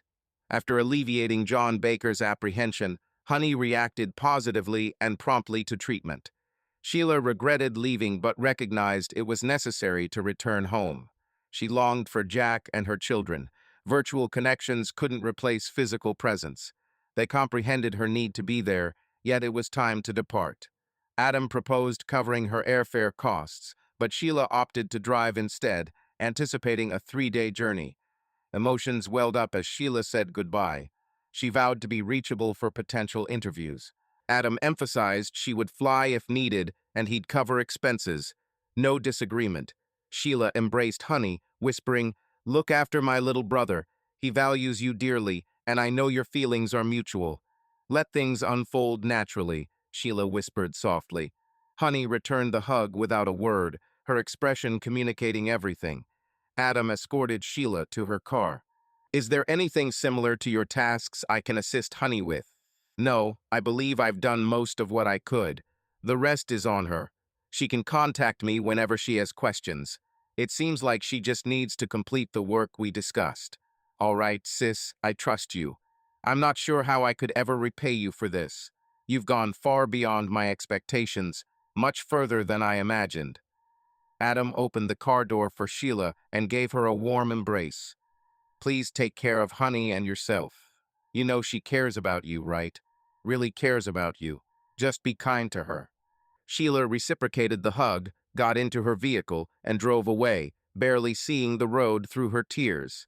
Not much time passed before Honey was summoned for interviews, first with a special prosecutor and then with an administrator tasked with cleaning up the chaos left by John Baker. Adam promised to stay by her side, and if they refused, he'd get his lawyer to attend instead. The interrogations proceeded with less difficulty than anticipated. The prosecutor swiftly ascertained Honey held no knowledge regarding John Baker's business dealings. She had scarcely attended several events with him, and on most occasions he was in the company of his secretary or another woman. Indeed, she was aware of his personal life, and yes, he had assaulted her. However, it was only over the last few weeks, working alongside Sheila, that she began to comprehend there might have been a way for her to intervene. At the time, though, she was blissfully unaware. The interrogation concluded with an assurance that Honey would remain at Adam's estate temporarily. She felt secure there. The encounter with the administrator followed suit. He was unable to locate the whereabouts of the funds Baker had embezzled. He traced it to a bank in the Cayman Islands, but the account had been shut down and the money relocated. The bank knew nothing about the vanished funds' destination, and Baker was certainly incapable of disclosing such information. He confirmed that Honey held no understanding of her deceased spouse's business matters and hadn't benefited from them. He warned that the house was heavily mortgaged, with foreclosure imminent by the bank. If she desired, Honey could contact the bank to retrieve necessary items from the property. As they had already taken everything valuable to Honey, there was nothing left for her. The bank would acquire both the house and its possessions. He expressed his gratitude towards Honey for visiting and assured her that, in his view, she was not implicated any further and likely wouldn't be questioned again. Upon departing the office, Adam collected the administrator's business card. A good point, it carried his business email.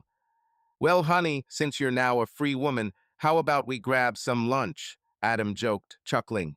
"I'd certainly appreciate that, but first, can we go to the bank? I wish to establish an account in my own name." Honey, sounding determined for the first time in a while, suggested, "I'm unsure if there's anything left in our shared account, but if so, I wish to transfer it." Accompanied by him, she strolled a short distance towards the bank. Immediately receiving attention from the manager due to her being the only inheritor, Honey requested assistance. The proceedings were straightforward with no complications. All required documents had previously been submitted to the bank. However, an inquiry arose about a safe deposit box. Honey was puzzled, as she had no knowledge of this or any related key. It was possible that it was hidden within her husband's office safe at home. The manager clarified that the safe was found open and empty during the police investigation into his demise, with no trace of the keys in either their residence or downtown office. Drilling would be necessary to access the box. Honey had never heard mention of this safe deposit box before. However, Honey wasn't required for that part. They would inform her once it was complete, and all contents would be securely held until she could retrieve them. Having wrapped up their affairs with the bank, Honey and Adam strolled up the street to a quaint, family-run diner for lunch.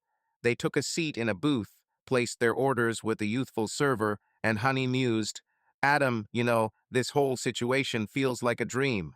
I'm almost convinced I'm dreaming, and I don't know how I would have managed without you and Sheila. I believe I wouldn't have made it." Adam pondered for a moment before responding, "Frankly, your recovery is all the gratitude I seek or desire. Baker was a deceitful, thieving, oppressive individual. I didn't know you from anyone named Adam, but I harbor intense disdain, absolute loathing, for people like him. I wanted to inflict the maximum damage on him, but not his death. I desired for him to endure a prolonged period of suffering." Initially, he demonstrated bullying behavior, but later proved to be fearful. "Yet, you and Sheila have accomplished so much that I doubt I can ever repay either of you." Honey responded, "You've both done significant work. Frankly, I don't consider myself a hero for offering you a roof over your head until you sorted yourself out. You were in need, plain and simple." Honey wasn't entirely convinced, but she let it go. "All right, but I'll treat you to lunch.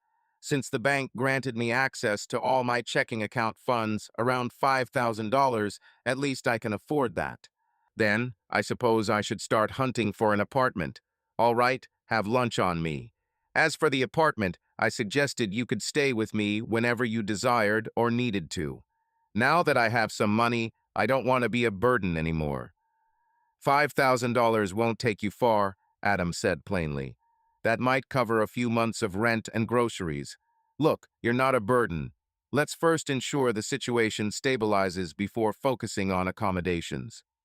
You seem confident that this is an ending from your perspective, but until there's formal confirmation, anything can happen." Honey acknowledged this, accepting the reality of a potentially difficult situation, and found herself reluctant to depart from Adam's place. She felt secure and at ease in his presence, growing fonder of him daily. The following evening, Adam emailed the administrator through an anonymous account, providing access details for the account he had secretly set up and revealing the approximate amount deposited funds he considered as not theft but a temporary borrowing from Baker. Although the administrator might guess the sender, his resources were insufficient to confirm this. At least the investors would recover some of their money. The second account established for Honey was never hinted at in the email. Days passed by. In his consulting career, Adam found himself occupied, while Honey managed household tasks, asserting her intent to contribute if she remained at home. After a brief disagreement, Adam conceded when Honey hinted at involving her sister Sheila, a formidable figure. A few days following their bank visit, the manager phoned to inform them that their safety deposit box was opened and Honey should inspect its contents. That afternoon, Adam escorted Honey to the bank. There, the manager presented her with several envelopes containing documents. She was unsure of their purpose. She inquired about them from both the manager and Adam, who suggested they were investment certificates. The trio agreed that the administrator of Baker's estate should handle these documents, and arrangements were made for the bank to send them accordingly. About fortnight post Adam taking Honey into town, he realized an overnight excursion could stretch to 2 nights. Though Teddy was present, Honey felt uneasy staying solo in the large house. After discussing it with Adam, they decided she'd accompany him and essentially turn the trip into a mini vacation. Already having secured his preferred resort, one accommodating animals given Teddy's role and ability to keep Honey company during daylight hours while Adam worked, they prepared their belongings. With Teddy nestled in a blanket at the back of the truck, they embarked on the journey to Mville, a drive typically consuming around 5 hours. This would be Honey's first extended absence from Melville since moving there, as well as her inaugural visit to Mville. She was eager and anticipating it, an emotion she hadn't felt in a while. They conversed throughout their journey, pausing occasionally for breaks for themselves and Teddy, or when Adam pointed out intriguing sights. They arrived in the afternoon.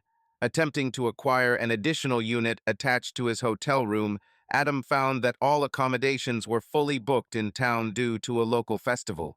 It was only because Head was a reliable, long-term client that he managed to secure a unit at short notice.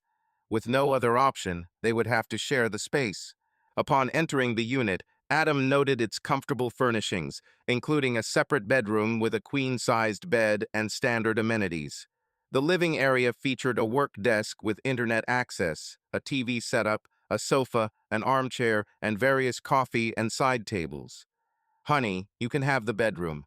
I can sleep on the couch that converts into a bed," Adam suggested as they began to unpack.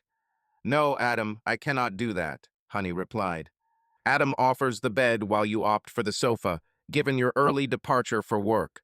However, it wouldn't disrupt your routine to prepare and make coffee, so take the bed instead." Honey smiles slightly, conceding the offer. She'd sleep on the bed, Adam on the sofa, with Teddy claiming his spot near the door as usual. They spent the rest of the time peacefully until dinner. Neither desired an extravagant meal and found the restaurant attached to the resort sufficient. Later, they took a stroll, Teddy venturing ahead to explore familiar grounds since he'd been there often. Honey delightedly basked in the company of this kind, towering man, whom she affectionately referred to as her knight in shining armor. She was growing more and more attracted to him, and every day increased that sentiment. Meanwhile, Adam harbored the same feelings for this enchanting, troubled lady. He treasured their friendship and fellowship, unwilling to take any actions that could threaten it. He was aware she harbored feelings for him, as Sheila had confided, but wasn't certain if they stemmed from genuine affection or a sense of gratitude for his past assistance. He sincerely hoped it was the former. In due course, they returned to the resort and prepared for the night. Adam seldom engaged with the television, but thought Honey might want to watch a film. He chose a movie he'd only heard about, but hadn't seen before. "Adam, I'm going up to change. Is there anything to drink in the fridge?" she asked. "I'm not sure. Typically, there's leftover wine or soft drinks. Let me check," he replied. Adam opened the compact fridge. "There's Coke, white wine, red wine, or water," he called out. "Could I have some white wine, please?" she responded. "I'll be with you shortly." Adam filled 2 glasses with Pinot Grigio and made himself comfortable on the sofa. Moments later, Honey appeared, wearing PJs, a house coat, and new fuzzy pink bunny slippers Adam hadn't seen before. Unlike in the house, she usually didn't wear these slippers. Seeing them caused him to erupt in laughter, saying, "I've never seen those on a grown woman." He laughed so hard that he had to set down the drinks. She playfully jabbed his arm and chuckled as she sat next to him on the sofa. "Keep your hands off my pink bunnies," she said. "They're cozy, comfortable, and I like them." While still laughing, Adam offered her a glass of wine. To friends and guardian angels, he proposed a toast by clinking rims together. She responded, "I don't think he'll ever forget you or Sheila." Without saying anything, Adam simply gave her a thoughtful look before relaxing back onto the sofa. Honey snuggled up next to him, tucking her feet beneath herself, a position unique to women. She rested her head on his shoulder and let out a contented sigh. For the first time in a while, she felt almost joyful. "Adam, why haven't you made a move towards kissing me? You seem to like me, and I believe I'm appealing enough. Don't you agree?" Surprised by your question, it took me a moment to respond. "I've been drawn to you since the day we first met at the creek when I discovered you trespassing. I cherish our friendship and enjoy having you in our home with Teddy and myself. I didn't want, nor do I now, to endanger this connection. You see, I know there's something between us. Sheila told me that she wonders if it's not because of what happened with Baker, but because of who I am as a person. It hadn't crossed your mind that your feelings for me might stem from a sense of obligation, had it? Adam, I never considered our relationship in this light before. However, it seems that I may be falling for you, not due to your actions on my behalf, but simply because I admire and care for who you are. You're one of the kindest, most straightforward men I've encountered." She raised her hand and guided his head towards hers. "I've been apprehensive about the moment I must depart. This feels more like home than any place I've known. As I mentioned earlier, you're welcome to stay for as long as you desire or decide to leave." "Your decision, and I meant it in every sense." He tenderly returned her kiss. I understand your reluctance to part ways, but I don't want you to go until you're ready. Am I making myself clear? I'm not certain I am even to me. Honey gradually separated herself from him and set her glass of wine on the nearby table, then embraced him fiercely. My dear, sometimes your intelligence can be misleading. You just told me that you didn't want to leave, that you were dreading the day you would have to. She hugged him tightly around his neck. He had to put down his wine and reciprocated by embracing her in return. They remained silent and motionless for a while. Adam spoke first. So, are you planning to stay on the couch tonight? He didn't notice his own smile. Honey chuckled. I suppose I could, but wouldn't it be nicer if we both slept in the bed? It seems more comfortable. She lingered, kissing him deeply. I believe sharing the bed is best for us. Adam, I'm not ready for intimacy yet, but I want to be held by you while we sleep. Is that okay? Certainly, my love, no pressure at all, but I should probably change out of these jeans. He detached from her and rose up. I won't be long. I'll meet you in bed shortly. Hurry, she instructed. Adam switched to his usual pajamas, sweats, and a t-shirt and entered the bedroom. Which side of the bed do you like best? He asked. Left, I think so. Yes, left. No one has ever asked me that before. Good, you'll be on the left then. Move over now, you're taking up my side of the bed. Adam chuckled and drew back the covers, getting into bed. He playfully commented, I hope you're not sporting your fluffy slippers. She chuckled without responding and walked away from him, moving backwards until they were nestled together.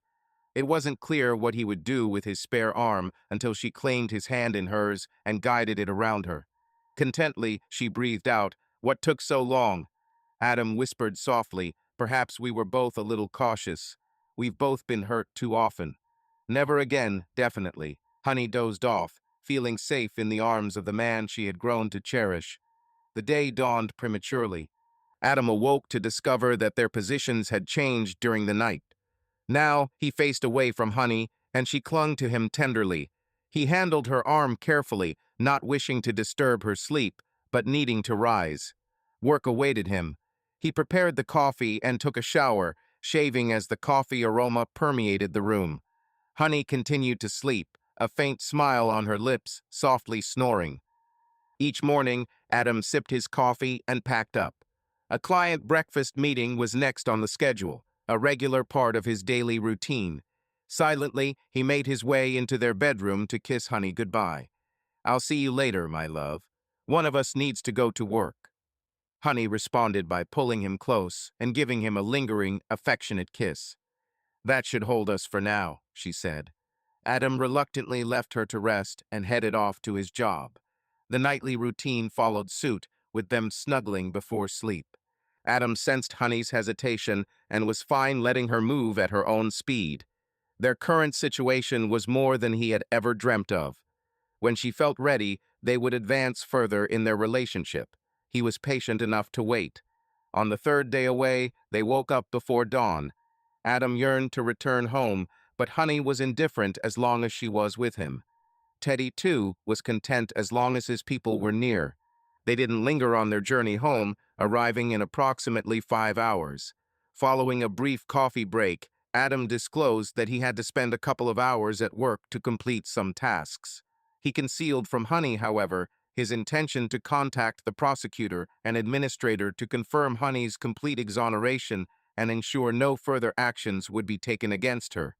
To alleviate her concerns, he chose not to inform her about this. At the courthouse, Adams successfully met with the special prosecutor without an appointment.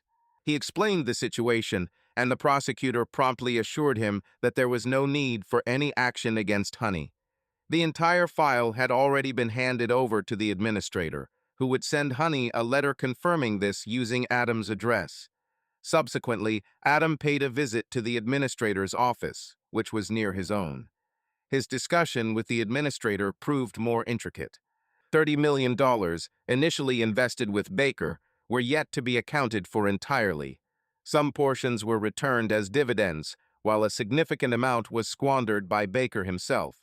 An account in the Cayman Islands yielded approximately $9 million, but the remainder vanished without a trace.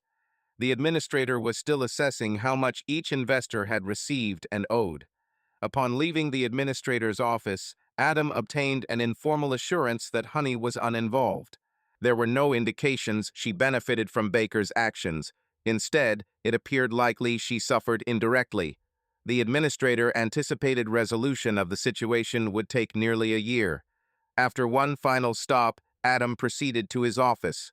After finishing tasks for a client in Ville, he handled a few more queries and prepared to leave the office. Instead of calling home, he opted for Sheila. "Hi, it's me. How are you? We were discussing you moments ago." Adam noticed Sheila seemed curious as to why he was calling from work rather than home. He merely wanted to check in. "Honey as well. She's tackling all the tasks you assigned her, which she compares to schoolwork. I spoke with the prosecutor. He'll send Honey a letter clearing her name. The administrator estimates it will take about a year, but believes Honey is innocent as no evidence showing her gaining from Baker's actions has been found. I'm pleased things are taking a turn for the better. How are you and Honey getting along? Are you growing closer?" Sheila chuckled, understanding the double entendre. "We're all right, but we're not becoming intimate, as you suggest. She's still recovering, and I don't want to rush things. We barely shared our first kiss a few nights back. You took her to Mville, didn't you?" "Yes, I had work obligations there that consumed most of the day. We stayed 2 nights. She wasn't comfortable being alone for so long, even with Teddy around, so we all went. Her curiosity got the best of her, and she asked. Nothing more transpired. We merely shared a bed, cuddling and sleeping. We're still exploring our feelings for each other. I only hope she doesn't feel this way due to what I might have done for her. I dislike that being the cause. That's not why you assisted her." Adam was trying hard not to worry. "Adam, there's no need for concern. I don't believe her mind works in that manner. Recall, I spoke extensively with her. The emotions she harbors for you are distinct from her gratitude for what you've done for her. Trust your instincts rather than overthinking it, Adam. You seem concerned, even a bit apprehensive. She perceives you as her protector, her knight in shining armor. Given her uncertainty, it's crucial for you to make the initial move if you want this relationship to progress. Remember, she's been accustomed to being mistreated for quite some time. Thus, treating her right might be a novel experience for her. You could be one of her rare blessings in a long while. I trust your judgment on this occasion, sister. Let me reassure you, I have years of experience reading people, and I believe you're correct. Just speak to her. Don't let fear deter you. She won't shatter easily. I already informed her she can reach out to me whenever needed. Now, it's time for supper." After concluding the call without further words from Adam, Sheila went home to cook dinner for herself, Adam, and their dog Teddy. While Adam ran errands in town, Honey found a sizable chicken resembling a small turkey from the freezer, prepared stuffing, and baked it with the stuffed chicken. For the sides, she decided on diced fried potatoes, fresh vegetables, and a garden salad. As she continued humming contentedly, unaware of events in town, Teddy stayed close by, intuitively feeling the need to guard Honey more than usual. He remained in the kitchen doorway, out of her way yet keeping watch. A tantalizing aroma emanated from the kitchen, piquing Teddy's interest and readying him for any scraps. Noticing Teddy's ears prick up, Honey recognized Adam's truck pulling into their driveway. Teddy wagged his tail, remaining in place. Adam's group was assembled. Everybody had returned. Adam paused at the doorstep, gazing skyward. The stars appeared almost within reach. They were dazzlingly bright. He cherished such nights, despite the chill in the air. Shaking his head as if to dispel thoughts, he entered the house. "Mamachimim, something is aromatic. You've been keeping busy," he commented, shutting the door. "Indeed, I felt it only appropriate to prepare dinner since you've been working, and honestly, it provided a diversion from Sheila's homework," Honey replied with a chuckle. "That much is true," Adam laughed. "Try on your coat or something warm and venture outside. You must witness this sky." Honey donned her boots and wrapped herself in a jacket hanging near the door. Oh my goodness," exclaimed Honey as her eyes adjusted to the dark. "You can nearly touch them. It's breathtakingly beautiful. Too bad it's too cold to dine outside. She continued, her gaze sweeping across the heavens. She had never observed or even acknowledged anything similar before. A chill ran through her on that chilly evening. Adam wrapped his arm around her, as if it were the most ordinary thing, and held her close. She made no effort to detach herself. Instead, she moved a little closer. They returned indoors, and the aroma of the baking chicken was appetizing. The meal would be ready in approximately 20 minutes. Adam, would you like a drink or wine before dinner? The chicken isn't quite prepared yet. Wine might be nice. Shall I get it? Would you care for some? Or is it prohibited? He took out a Pinot Grigio from the refrigerator. I may have one glass, she replied. It shouldn't interfere too much with my meds, but I don't want to take any risks. He poured her a glass of wine. They transitioned into the living room and sat in tranquil silence. Honey was the first to break the quietness. You know, Adam, I can't seem to understand you. Why haven't I attempted to advance things? Why didn't I attempt something when we shared a bed at the motel? Adam acknowledged with a nod. Is that the reason? Honey nodded as well. It boils down to trust and respect. I must admit, in that moment, I yearned to be close to you intensely. However, you weren't ready. All you desired was comfort. Recall, I am aware of your past, of what transpired. I don't wish to cause pain, and you trusted me not to. Upon moving here, I had hoped, perhaps even beyond hope. Perhaps we would form a relationship, but I simply couldn't predict the future. As for you, after what happened to you, I speculated that you might develop into a man-eschewing feminist. That notion amused you, unable as you were to visualize it. That never crossed my mind, you said. I knew there was at least one noble man out there. The one who cared for me, provided for me, safeguarded me. Between you and Sheila, I've regained my wholeness. I long to cherish the man who did all that. It's you, Adam. She admitted, I remembered our nights in the motel. You said you just needed to be held. She went on, if you had desired more, I wouldn't have distanced myself. He countered, it's about trust. I gave my promise, and I always honor it. It's also about respect, respect for your personhood. It seems like you haven't experienced that for a long time. Allow me to share a tale about how my mind functions. I'm unsure if this story will deter you or not. She signaled for him to proceed. In my line of work, I encounter various individuals, yet they all share one trait. They are my clients. Every enterprise I engage with has a contract, but that's not the reason I treat them as I do. The contracts are merely for lawyers and insurance brokers. Each deal was finalized with a handshake and my word, and I uphold my word.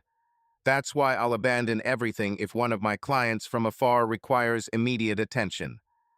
Similar to our recent visit to Mville, my client urgently required assistance. I had made a promise when I started working with him. That was the essence of it. Honey leaned towards him and placed her head on his shoulder. Apparently, Sheila had relayed the same sentiment to me. Yes, you're correct. We discussed you. I wasn't sure if your feelings for me matched my feelings for you. Sheila hinted they did, but you were reluctant to express them. She didn't use the word glacial. Honey chuckled. All right, let's put an end to this conversation. Dinner is served. Let's eat. They stood up from the couch, and she guided him towards the kitchen for dinner. Eventually, Honey left the living room, not the house, but rather moved into the master suite with Adam. He proposed to her near the creek where they initially met, and they were married there nearly a year after he first saw her. He kept quiet about her Cayman Islands account for another year before revealing it to her. Since the money was embezzled by Baker, she declined to claim it. Discussing their respective actions, she decided to establish a shelter for abused women since the administrator considered the matter resolved. Utilizing the funds, she maintained the facility and assisted struggling women until resources depleted. Honey persisted with her photography, assured of affection and encouragement not only from Adam, but also friends and acquaintances. She showcased numerous exhibitions, enhancing her reputation in the field. Adam pursued his computer consulting enterprise, expanding gradually while selecting clients meticulously to avoid employing additional staff for customer care. Teddy, their dog, passed away at 12 years old, a lengthy lifespan for a stray. He was interred near one of his favorite trees, where he often slept and dreamed on guard duty. Aware of his declining health, Adam and Honey adopted 2 dogs from the SPCA to fill the void left by Teddy's passing. Adam and Honey believe Teddy had trained them prior to his demise, as they now carry out his responsibilities, including taking care of their family. Sheila and her family visit annually, while Honey's Eastern relatives have visited a couple times. Initially, they believed John Baker was the center of everything, but it wasn't until his passing that they comprehended their misconception and learned about Honey's hardships. She has now forgiven them. Readers, please share your insights in the comment section. Don't forget to like, share, and subscribe.